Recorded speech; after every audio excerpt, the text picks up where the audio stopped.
ධර්මයුද්ධයේ movie එක inspire කරලා කරපු මර්ඩර් එකක් ගැන ඔයගොල්ලෝ අහලා තියෙනවද?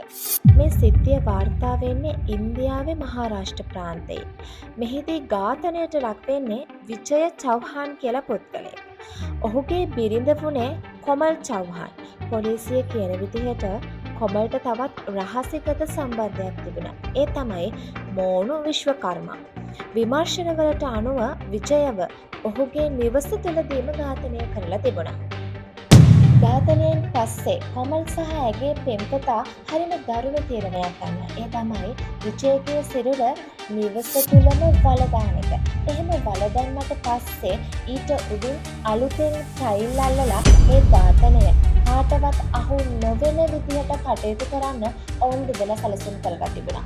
මේ නිසාම ඉන්දියානු මාධ්‍ය මේක රියල් ලයිෆ් දෘශ්‍යම් මර්ඩර් කියලා නම් කළා. කාලයක් තිස්සේ විජයව දැක්කේ නැති නිසා ඔහුගේ සහෝදරයාට සැකයක් ඇති වෙලා විජයව හොයාගෙන ගෙදරට යනවා. ගෙදරට යද්දී ගෙදරින් 아무තු දුර්ගන්ධයක් වගේම අලුතින් ටයිල් කරලා තිබුණ නිසා ඔහුට සැකයක් ඇති වෙනවා.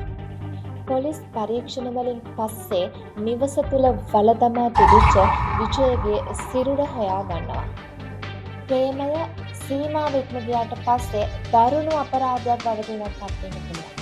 කොමල් චෞහාන් මර්ඩර් කේස් එකෙන් අපිට කියලා දෙන්නේ සත්‍ය කියන දේ කිසිම දවසක සංගවන්න බෑ කියන එක.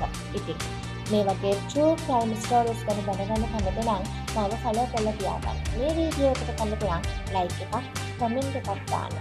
තවත් කෙනෙක්ට බලන්න share කරන්න.